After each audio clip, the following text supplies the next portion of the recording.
Your furnace blows cold air, and your air conditioner doesn't. The water seems to go everywhere you don't want it to, and your kitchen and bath haven't been remodeled since the 50s. Well, welcome to the Home Improvement Hour with Dick Ray, the Master Plumber. Kansas City has depended on Dick Ray and Shawnee Mission Plumbing, Heating and Cooling to solve heating, cooling, plumbing, and remodeling problems for over 50 years. All you need to do is call 576-7798. And now the Master Plumber with a degree in mechanical engineering is here to help. Here's the potentate of pipes, the Earl of Electricity, the Emperor of Air, the Imperial Poobah of Plumbing, the Grand Toileteer, the Master Plumber, Dick Ray. And good morning. And a good morning it is. Boy, it's nice out there. I make no secret about it. I just love the fall and the cool weather, and it just doesn't get any better than this. You're listening to the Home Improvement Hour with Dick Ray, the Master Plumber, and that is me, and I'm here every Sunday from 11 to noon on KMBZ, and we talk about things around your house, and I try and give out information. I start the show off with, I guess you'd call it a monologue, where I try and give out information that I think would be of general interest to people and useful, and planning changes in your home or fixing problems or stuff like that. If you're a do-it-yourselfer, I know a lot of do-it-yourselfers listen to the show because they know that I'm not a do-it-yourselfer. I do what we talk about on this show every day for a living, and I also am more than willing to share information that I've learned over years and years in this business. I grew up in the business started by my father the same year I was born, actually, and that was a long time ago. That's like 64 years ago now. So anyway, if you're do-it-yourselfer and have questions, or you're getting ready to start a project and you have some questions, or maybe you're in the middle of a project that something came up that you didn't expect and you have a question, I'll be glad to answer questions about that. Or maybe you've got something going on at your house that you don't quite understand. There's a funny noise, or the furnace is doing something that it never did before. Speaking of furnaces, we're getting into furnace season here. It was 44 degrees last night, I think. That's getting cold. Anyway, for whatever reason you're listening, we welcome you to the show. I'm going to start out talking about a subject that I actually haven't talked about this in a while, and I realized it, and I'm going to talk about it again. But in the meantime, the phone lines are open right after we talk about this. We're going to get on the phone line, so if you'd like to get an open line, now's your chance, because all the lines are open, and later on during the show, when we start taking phone calls, it gets more difficult to get an open line. So grab a line right now, and you'll be on hold not for very long, and we'll be to the phone lines. Our number, if you'd like to join us, 576-7798. Give us a holler right now. Guaranteed to get in. 576-7798.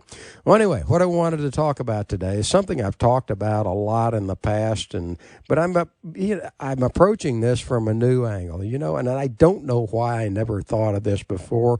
My education is mechanical engineering. I have a degree in mechanical engineering, and mechanical engineers, I think my girlfriend would agree with this. We overanalyze everything, but I never really sat down and analyzed toilets and why we have so much problems with toilets lately. And then I don't know, I've just been putting this kind of together in the last few months, but basically toilets. And this 1.6 gallon per flush law, we have a federal law now, 1.6 gallons per flush, mandated by federal law, with the idea in mind that we need to save water in this country, and that's a good thing. But what we caused was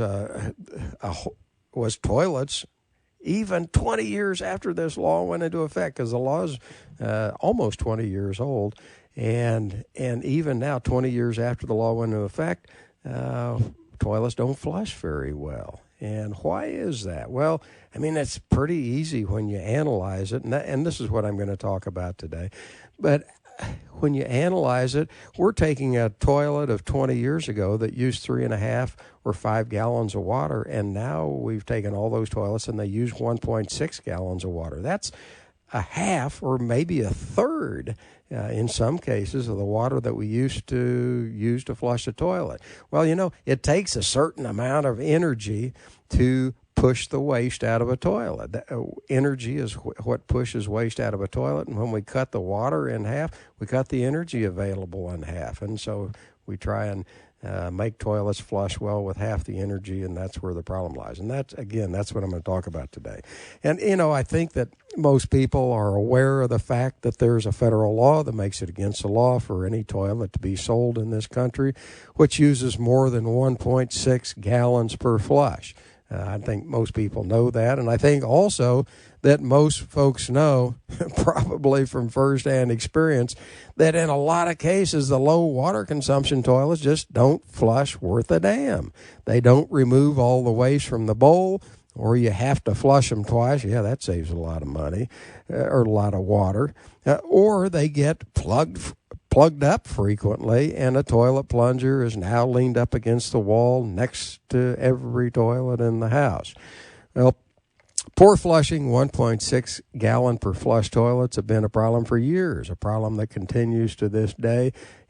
But as I mentioned before, and I think a lot of people don't know this, the law that mandated 1.6 gallons per flush maximum went into effect at January 1st, 1994. Well, that's just 2 months shy of 20 years ago.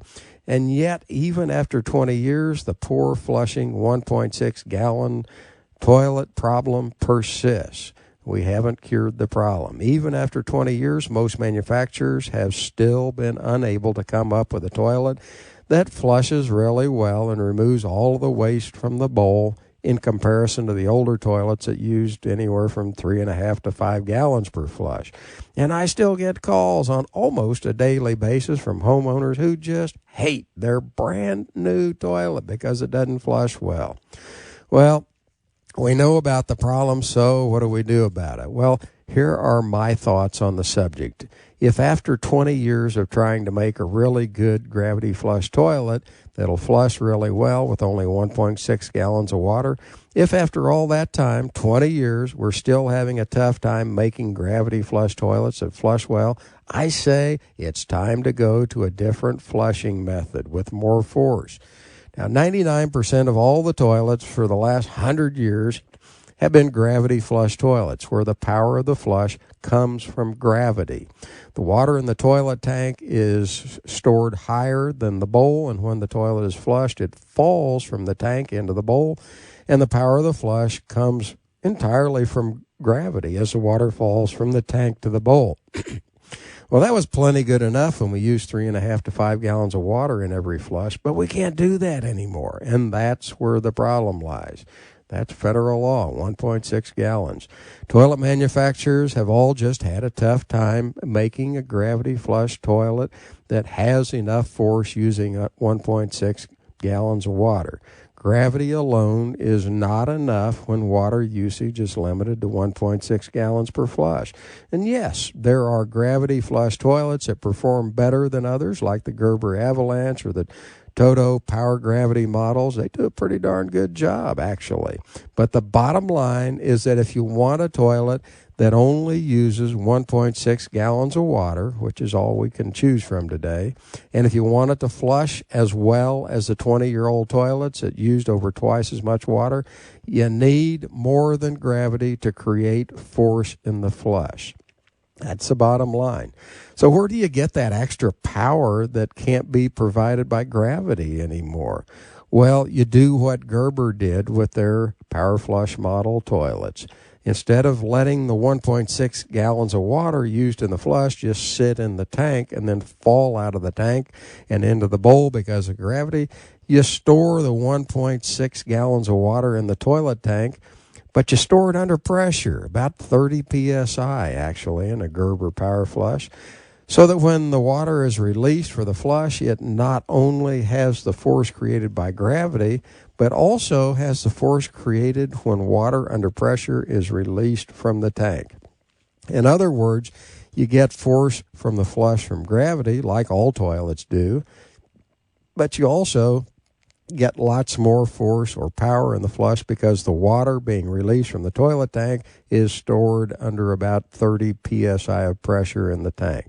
The result is that even though you're still only using 1.6 gallons of water for the flush, you now have a flush as powerful as the toilets from 20 plus years ago. And actually, the Gerber Power Flush toilets, I say, have even more powerful flushes than even the 20-year-old toilets that use 2 or 3 times as much water. Even the old toilets that used 3.5 or 5 gallons per flush, they'd get plugged up every now and then. You just almost never see that with a Gerber Power Flush. They just don't get plugged up. Well, if you're fed up with your poor flushing toilet and want a toilet that flushes better than anything else on the planet, you want a Gerber Power Flush toilet. And I've sold and installed these toilets for years, and they just don't get plugged up. You know, I guess any toilet can get plugged up, but I'd sure hate to see what it would take to plug a Gerber Power Flush model. We install a lot of these Power Flush toilets in businesses, where I think, in a business, people often flush things down toilets in a business like tampons and paper towels, things that they wouldn't flush down their toilet maybe at home, things that can plug a toilet until we put a Power Flush model in. And that's why we put a lot of these Power Flush models in businesses too. Another group of people who really need this toilet are persons maybe who are on some kind of a medication or for whatever reason have really large, firm bowel movements that often plug up a standard gravity flush toilet. And guess what? Just when you thought toilets couldn't get any worse, hear this. Because of water conservation, which of course is the whole reason for 1.6 gallon flush toilets in the first place, it looks like the next generation of toilets will use even less water, 1.28 gallons. They're already on the market. It's already the law in California, and it looks like it soon will be federal law for the whole country. So a further reduction in water for toilets. Well, salespeople lie all the time. We know that. So maybe I'm not telling you the truth. Maybe this Gerber Power Flush toilet isn't as great as I say it is. Who knows? Well, do this. If you have a poorly flushing toilet that you just hate, come by my showroom sometime and go back to the men's room by our parts counter where we have one of these Gerber Power Flush models installed. It's been there for, 15 or 20 years at least. And flush the toilet and tell me what you think, because seeing is believing, and the power of the flush of this toilet is obvious once you see it. Well, the Gerber Power Flush toilet is a toilet that I sell more than all other models of toilets combined. I sell it because I believe in it. It's easy to sell something that you believe in, and I sure believe in it because it does what a toilet is supposed to do, get rid of the waste, and it does it well. Well, anyway, enough said.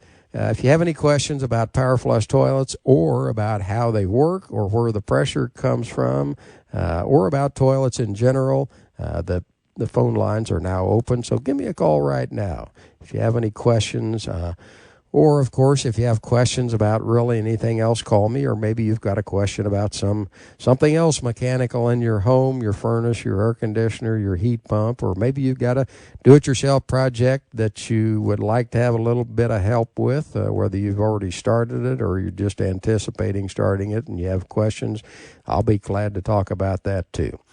And keep in mind that I do the things that I talk about on this show, and I do them every day for a living, and that would include fixing and replacing broken air conditioners and furnaces and heat pumps and plumbing repairs, as well as kitchen and bath remodeling. So if I can pass on any information to you that'll help, I'm more than glad to do it. And really all you need to do is give us a call right now. Our number, and we still have lots open lines, our number is 576-7798. So give us a call.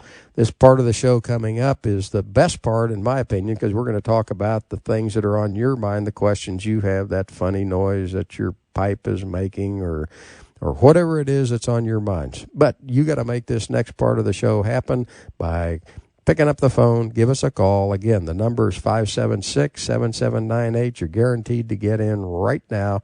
576-7798.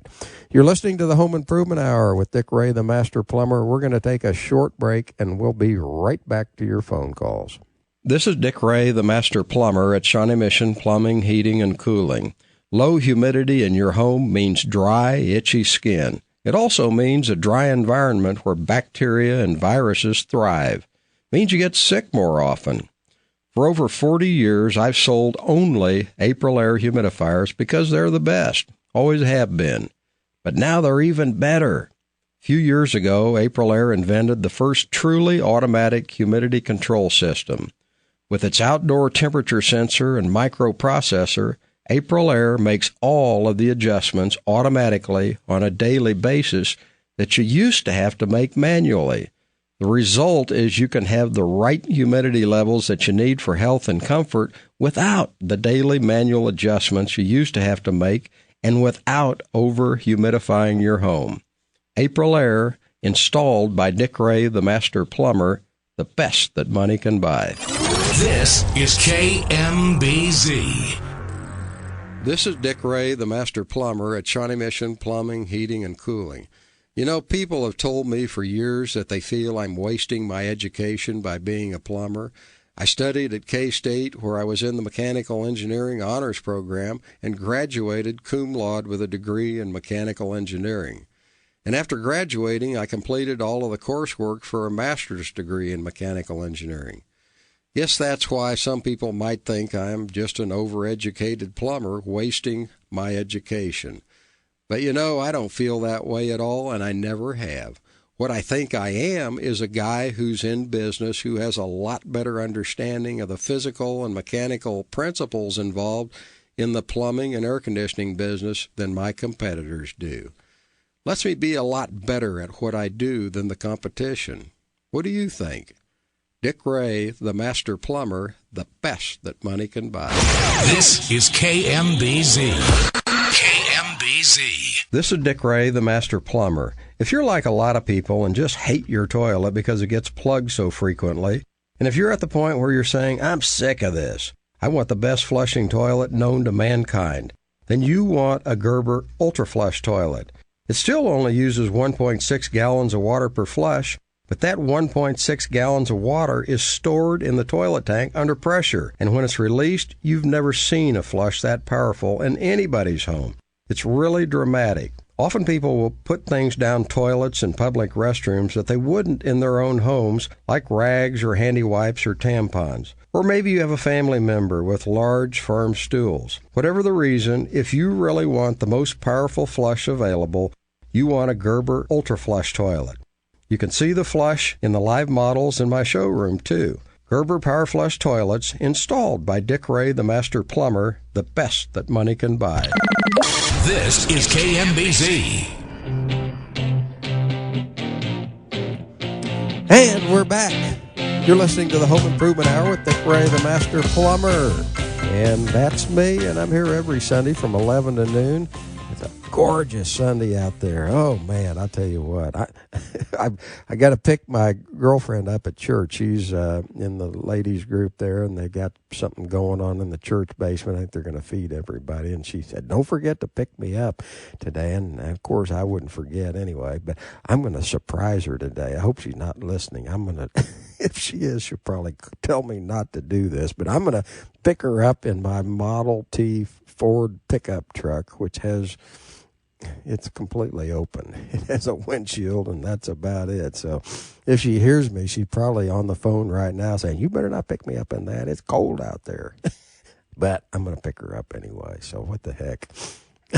Oh, golly.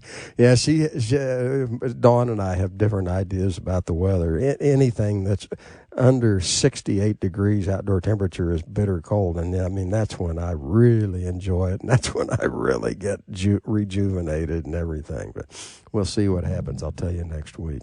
Anyway, let's see here. It looks like all the phone lines are lit up, which is a good thing. We like it when you call in like that. And we're going to get right to the phones, and we will start with Frank and Lenexa. Hello, Frank. What can I do for you? Hey, I had a sprinkler system installed, and ever since they installed it, when you run the faucets in the house, when you shut them off, water continues to run for a few seconds.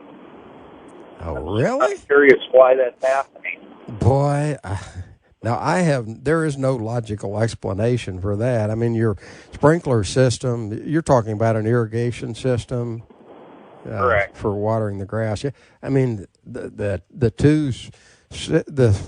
domestic water inside of your house and the sprinkler system, they're fed by the same water line, but there's no logical reason for that to be happening. You shut off the water, and the faucet continues to run for a little bit after you shut it off. Yeah, just like, a few seconds, but it used to be you'd shut it off, but it would stop. And now when you shut it off, it's almost like the line's draining. Wow. Now you shut off the water at the faucet, it's shut off right there at the faucet, and there's always a little bit of water in the spout, that may take a while to drain out. I've noticed that my kitchen faucet at my house, you turn it off and the water will shut off, and then it'll dribble a little more water, and then maybe you're sitting in the living room and 2 minutes later it belches out a little bit more water that was under a vacuum, I guess. And I don't see how there can be a connection between the two, Frank. I really don't.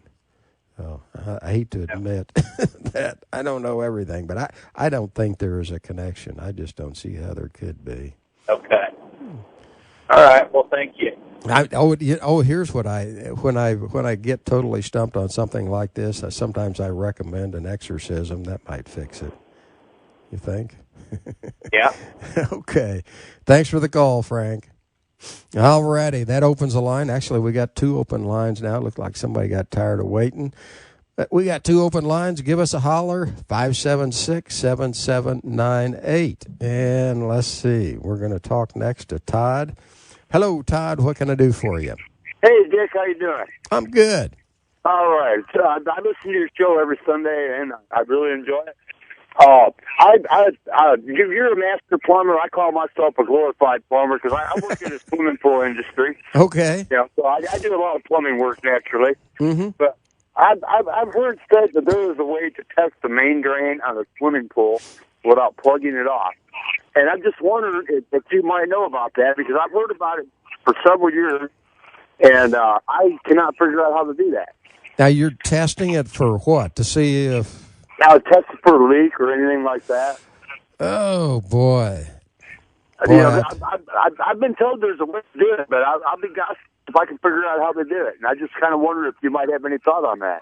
Now, you're talking about, the main drain on a swimming pool. If it's leaking, then the water level in the pool will go down. That's what you're... Exactly, yeah. Now, exactly. Yeah. What I know about swimming pools, I know that you use a lot of PVC pipe with a swimming pool, and I don't know much other about them than that. What shuts the main... Builder, really. There's some builders that will use the flex line, which you really shouldn't do, on the suction side of the system. Yeah. Because, it's going to tend to collapse over time. But some builders do it. And, I know that to be a fact. But I just, like I said, I just wonder if you had any thoughts about how a guy might be able to do that. I really don't know. What you're talking about, I guess, is the main drain in the bottom of the swimming pool is attached to a PVC pipe that goes up somewhere where there's a valve where you can... drain the pool if you want to. And you're wanting to know, how do you find out if there's a leak at a fitting in that main drain line, or a cracked pipe or cracked fitting or something like that? Yeah. And I don't know. I mean, you're in the swimming pool business, but if I had to know the answer to that, I know who I would go to. I'd walk across the street to Pool and Patio and talk to Lou Furlow. I don't know. Yeah. Do you know Lou? I know several people in the industry. I've been doing this for almost 17 years, but I've talked to people about it. There's some kind of rumor going around. There's a way to test it without plugging it off, and nobody seems to know the answer, man. I just thought I'd give you a shot. I'm sorry. I'm at a loss on that one. That's not something I work with. Okay, doke. I appreciate the plumber. I just call myself a glorified plumber, man. Okay, I accept that. I'm a glorified a lot of things. Right, hey, thanks. Appreciate the call. Hey, not a problem. I love your show, man. I listen to you every Sunday, man. I love your answers, man, because you're always dead on. I do a lot of plumbing work too, man. But Yeah, I really love your show, man. Thank you, Todd. I appreciate that. Well, I've been stumped twice now. This isn't starting out good. Hey, you're listening to the Home Improvement Hour with Dick Ray, the Master Plumber, and all of a sudden we got 3 open lines here. So pick up the phone, give us a call. Love to talk to you. Maybe we can help you out with something you got going on at your house. Anyway, we got the open lines, 576-7798. Actually, you'll be helping me if you pick up the phone and call us, because I won't have to think of something to talk about. 576-7798. We're going to break now for the news, and we'll be right back to the phones after that. This is Kansas City's news, traffic, and weather station. This is KMBZ, Kansas City. It's 11:30 in Kansas City. From the KMBZ newsroom, I'm Ted Miller. Officials say as many as 50 students have been killed in Nigeria, where suspected Islamic extremists attacked an agricultural college in the dead of night. The school's provost says students were gunned down as they slept and classrooms were torched. He says the school's other 1,000 enrolled students have fled. Most schools in the area closed after militants killed 29 students as well as a teacher in July. Iran's foreign minister says that Tehran is open in negotiations with the United States over its nuclear program, but Washington says it must end its crippling sanctions. Javad Zarif says Iran is not developing a military nuclear weapon and that they are willing to open its nuclear facilities to international inspectors. Now your forecast from KMBZ staff meteorologist Steve Hamilton.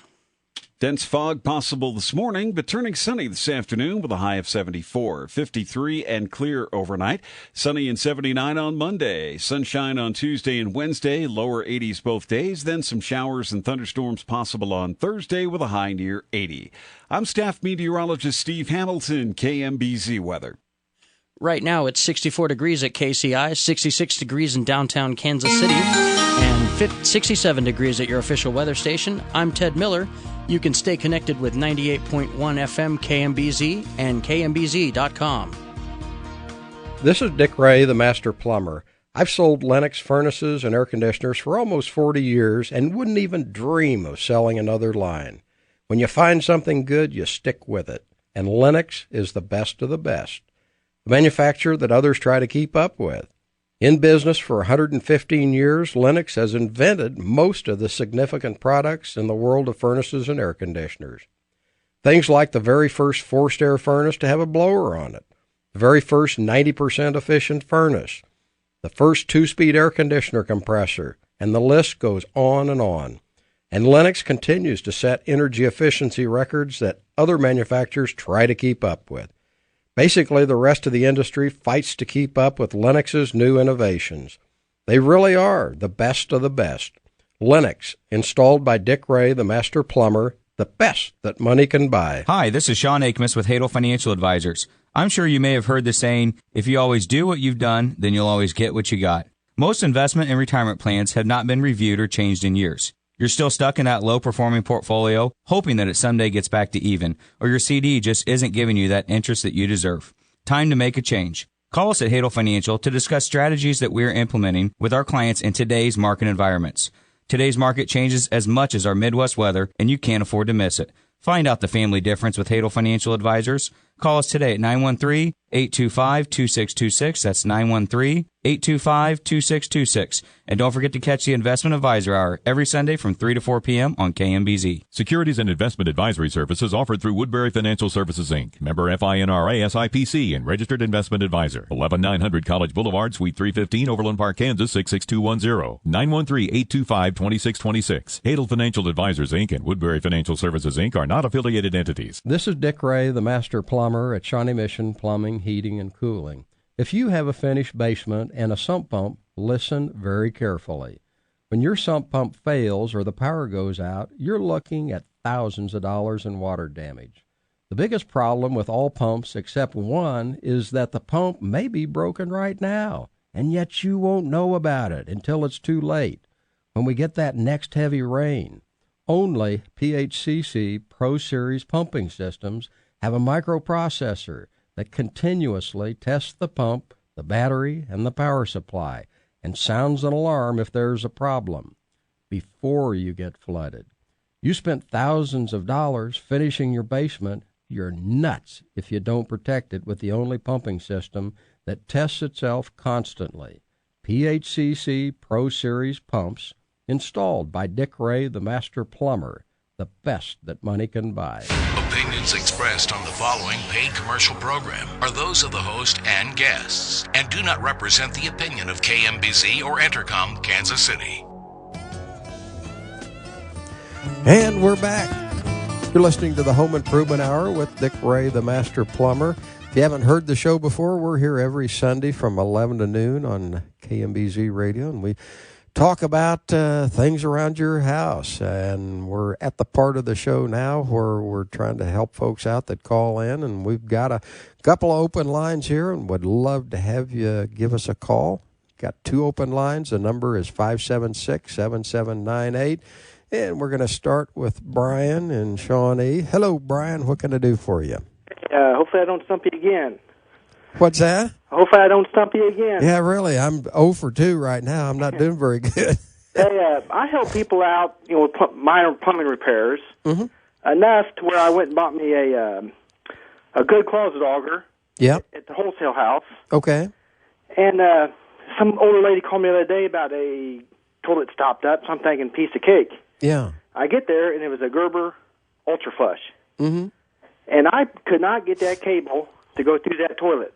Oh, really? Have you seen that before? No, I haven't. Number one, they very seldom get plugged up. I would love to be able to say that I've been selling them for 15 or 20 years, and I've never seen one plugged up. But I actually did.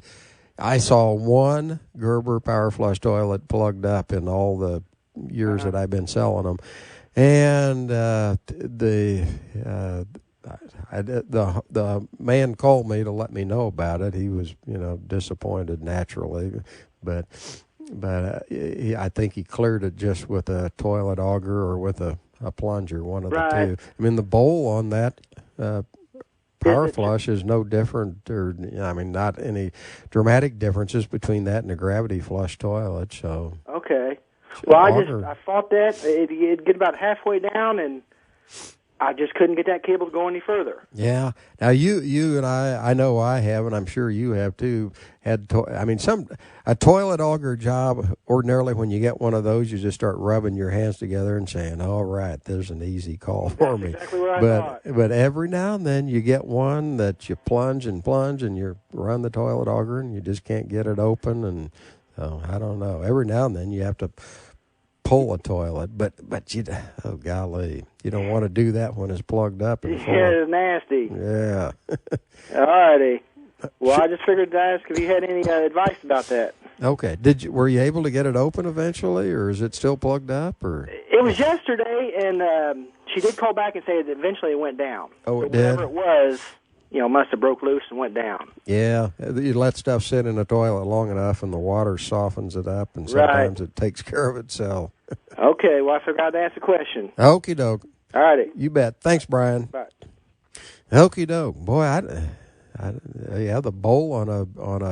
The only difference the only dramatic difference between a Power Flush toilet and a regular toilet is in the tank. The water is stored under pressure in the tank. The bowl itself is basically like a regular toilet bowl. So, I don't know. Toilet augers should work on it.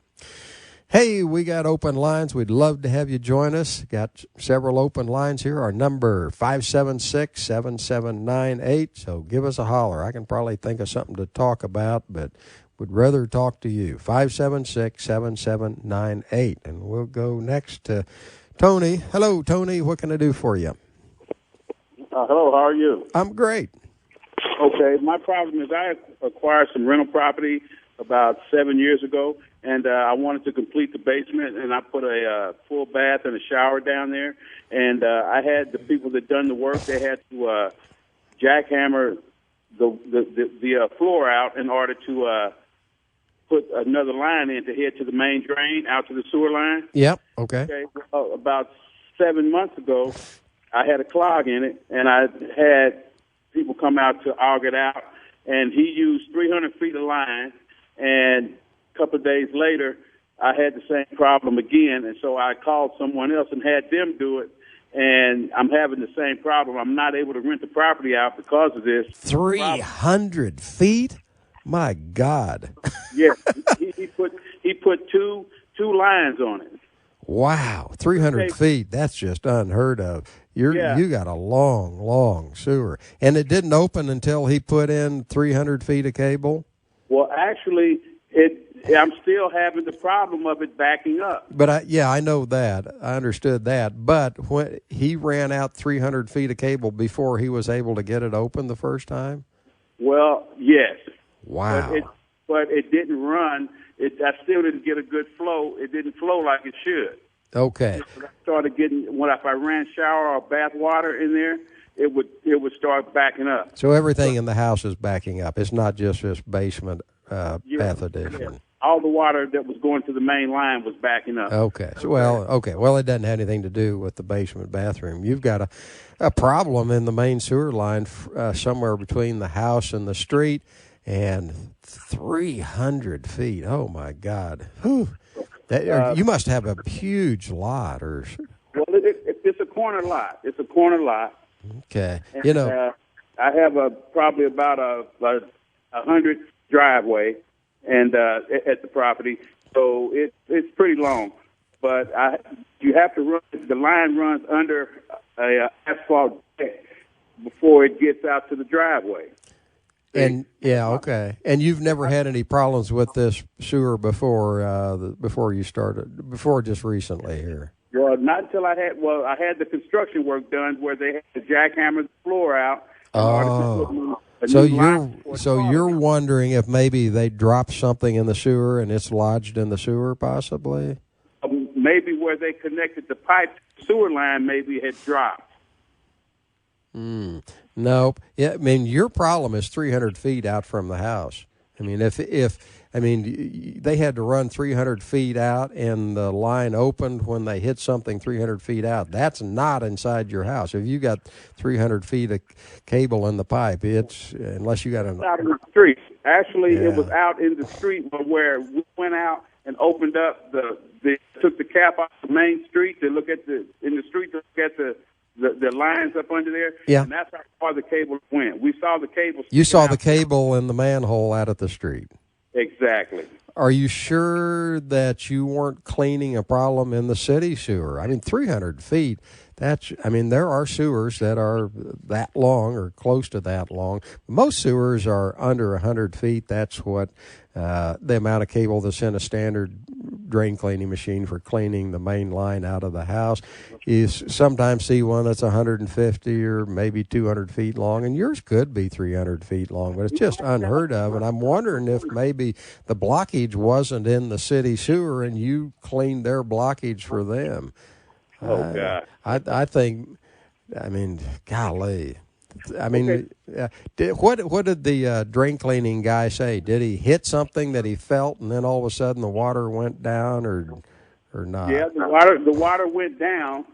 Did he feel something? Did he feel something with his cable? Did he feel an obstruction? Well, it had roots in it. The line had roots. When he bought the cable out, it had roots in it. Okay. Okay, so that's outside your house for sure. Yeah. Well, I don't know. I mean, there's a lot of questions that I have in my mind about this. Number one, is it really, if you're out 300 feet, are you still in your sewer, or are you cleaning the city's sewer for them? I mean, one thing I would do is call the city and ask them to clean their line. I mean, ask them to run a camera through it maybe and see what's going on with their line. Maybe what you're doing is cleaning the city sewer for them at your own expense, and you sure don't want to do that. Now, if it does turn out that the problem is in your line, then the next thing to do, since this has been a persistent problem, is to clean it out one more time and then run a sewer camera into the line. The only problem being is that if your line really is 300 feet long, and if the problem's 300 feet out, may have a tough time getting the camera out 300 feet. We have two cables for our camera, and I think one of them's 100 feet long and one of them's 125. But just trying to push the cable around the elbows and everything and get out, sometimes you have a tough time getting out 100 feet. and going 300 feet. So what I'll have to do is probably find the line up underground on my property and dig out the asphalt in the driveway. I'd call the city first. Number one, call the city and make them confirm that it isn't their line. Then if we are sure that it's in your line, next thing I would do, clean the line one more time, run a camera out with a radio transmitter locator on it, see how far you can get out, and if nothing else, you can at least track the path of the sewer across the yard from the radio transmitter that's attached to the camera. You can see the general path of the sewer, get out as far as you can, and then go from there. And plus you'll know what the first 100 or 200 feet of sewer looks like, too, from looking at it with the sewer camera. Okay, well, I'll contact the city and see what they say about that. Okie dokie. Good luck with that one. I don't envy you on that one, Tony. All right. Thank you very much. Bye-bye. Wow, 300-foot-long sewer. That's not completely unheard of, but it's certainly very unusual. We have sewers that we clean every year. We probably clean, I don't know, half a dozen or maybe a dozen that are over 100 feet long, but most of them are, between 100 and 150 feet long, and everything else that we clean, which is a lot of them, is 100 feet or less. So, wow, 300 feet, that's just, whew. Hey, we got open lines. You're listening to the Home Improvement Hour with Dick Ray, the Master Plumber, Shelley, and Tony, hang on here. You're next in line. It's often difficult to get an open line during this show, and because of that, years ago, I started inviting people to call me really any time during the week, not just during the show, because the show's only on for an hour a week. It's often difficult to get an open line. If you need a little free advice on a project you're working on and it won't wait till Sunday, or you weren't able to get in on Sunday for this 1 hour show, call me anytime during the week, and you don't need to feel like you're imposing on me. You can call me after 5 o'clock at night, or you can call me on Saturday, call me on Sunday, call me right after the show if you weren't able to get in today. And I really don't mind it. I'm serious about that. People don't understand that. They say, why do you take calls on your time off? Well, in all honesty, a lot of the calls that I do get are from somebody that wants me to come out and do the work for them. They don't have the time or don't want to give up their free time or mess around with it, so they'll call me to do the work. And, of course, I love that because that's how I make my living. But I'm being completely sincere when I say that I absolutely do not mind you calling, even if all you want's a little free advice on some do-it-yourself project that you're working on yourself. And I'm very easy to get in touch with because my normal business phone rings straight to my cell phone after normal business hours. So really all you have to do is remember one number. Going to give it to you here so you can jot it down for future reference. The number is 913-888-0550. If you don't believe I'm sincere in this offer, just call me one time and just tell me, I was just checking, Dick, see if you really did answer your phone. I give out a lot of free advice and information to a lot of people, and I do it willingly. If I didn't want to do this, I wouldn't invite you to do it, so don't hesitate to do it. And once again, the number is 913-888-0550. So whether you just want a little free advice or if you want me to come out to your home and take care of a problem, either one, the number is the same. Don't hesitate to call me at any time that's convenient for you. And the number is 913-888-0550. With that, we're back to the phone. Still got 2 open lines. If you'd like to join us, the number 576-7798. And we're going to talk first to Shelley. Hello, Shelley. What can I do for you? Hi, this is Shelley. Yeah. I live in a mobile home. Okay. And about 3 years ago, I had bales of straw put around it. It's rustic looking. I don't care about that. But it was used for insulation. Yeah. I just wondered if that was really good or if it was really useful or if it's just an old habit. No, it's good. A lot of people do that. In a mobile home, a lot of times you have exposed plumbing. I mean, your water line almost for sure is exposed for at least several feet where it comes out of the ground. And if that water line freezes, you'll be without water on a really cold day, or the pipes can break too. That's no good. And so what a lot of people will do is they'll they'll put bales of hay or straw around the skirting of the trailer, and that's a perfectly good insulation. The other thing you want to do on a mobile home, and this is just as important or maybe more important, and that is make sure that the skirting doesn't have any leaks in it. Go down underneath your mobile home and on a sunny day and look and shut off your flashlight, shut off all the lights, and look around and look for daylight. If you can see daylight leaking in through your skirting, there's a leak that cold air can leak in through and freeze your pipes. And so wherever you see daylight, fix that leak. But yeah, there's nothing wrong with straw or hay. It's good insulation, and it's cheap. Yes. Thank you very much. You bet. Appreciate the call, Shelley. All right. Bye-bye. All right. You're listening to the Home Improvement Hour with Dick Ray, the Master Plumber, and that's me. And we got a couple open lines here, 576-7798.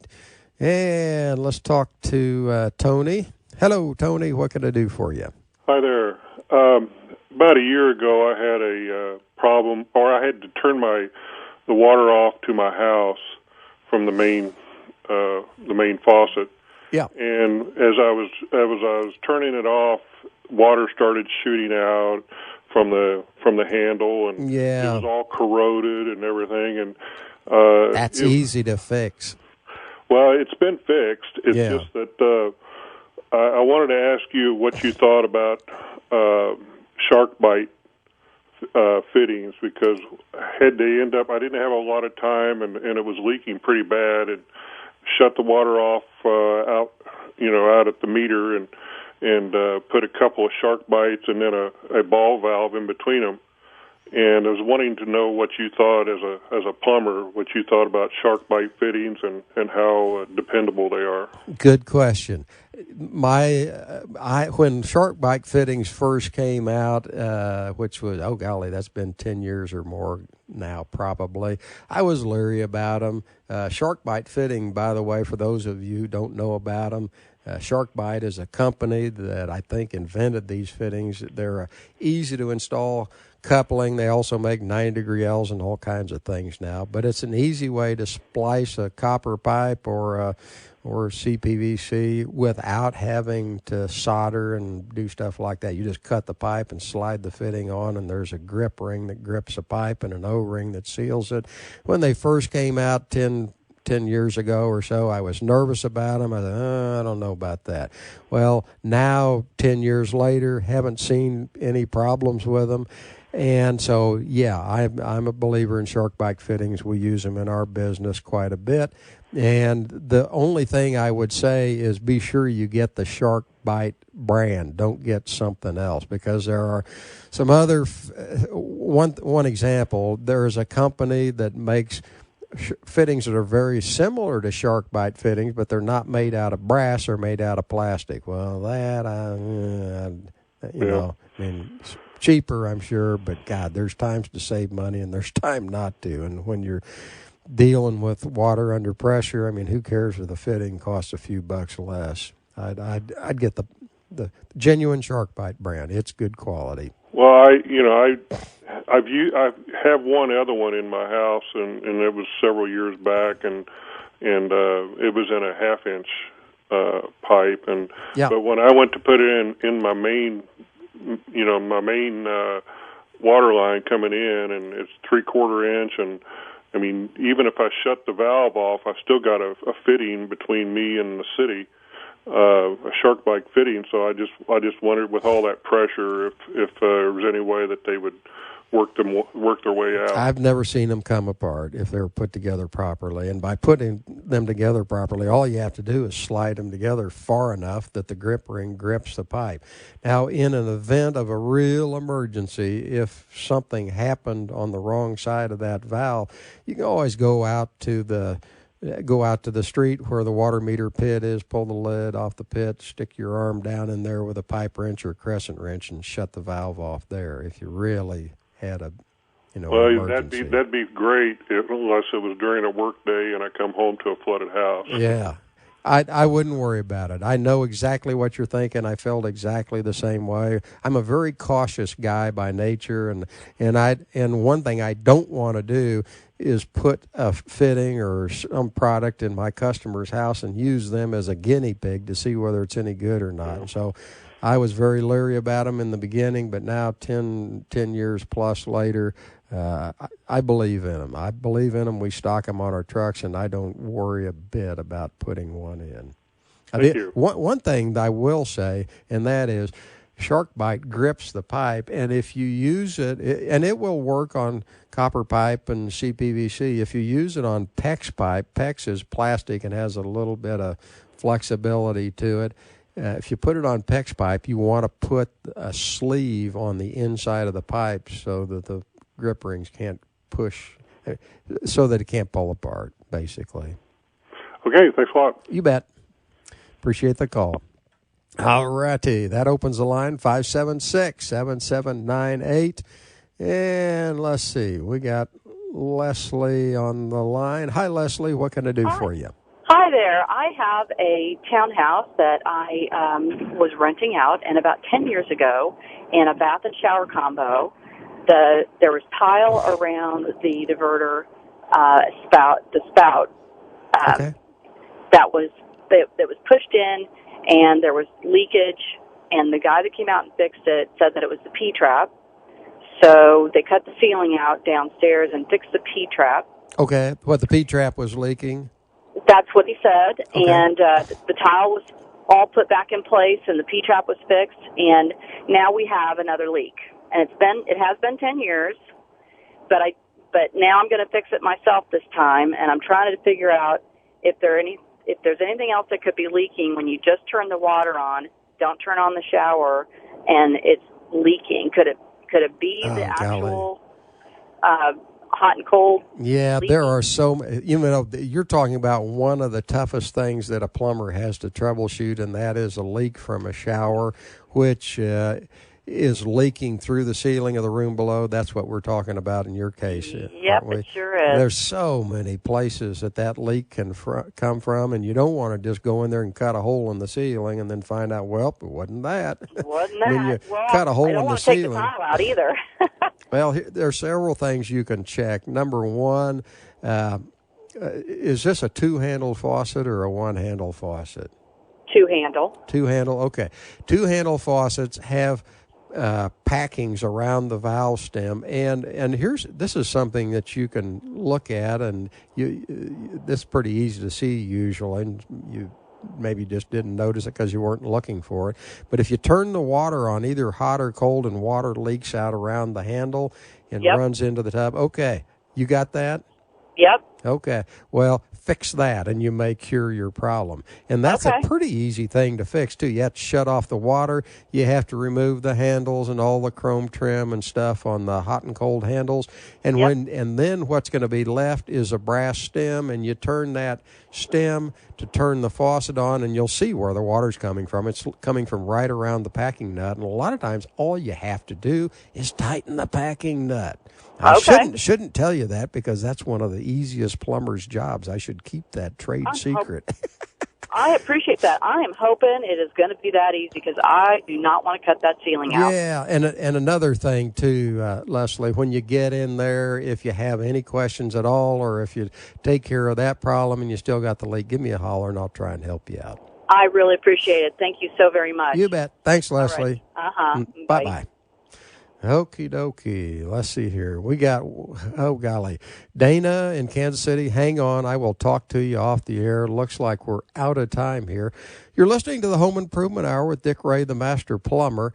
And I will be back next Sunday from 11 to noon. I want to tell you another real quick story. This is kind of a funny story. I'm talking about Gerber power flush toilets and how they just never plug up. Well, one of the guys that works for me, his name is Dan. He's worked for me for 8 or 9 years now. And years before he went to work for me, his parents in the house he grew up put in a Gerber Ultra Flush toilet. And for 20 years, it never plugged up. Well, his mom called him a couple of months ago and says, Dan, I want a toilet that's taller. Well, Dan took out the Gerber Power Flush toilet and put in a Kohler toilet because he got a good deal on it, or free from a supplier maybe. Well, 2 months later, it was plugged up. He had his mom had the Gerber power flush toilet for 20 years and it never plugged up. Put in a Kohler and it was plugged up. And I'm not criticizing Kohler. I love Kohler, but even the mighty Kohler companies had a tough time making a good flushing toilet. So that's the moral of that story. Out of time. See you next Sunday, 11 o'clock. Call me if you need me.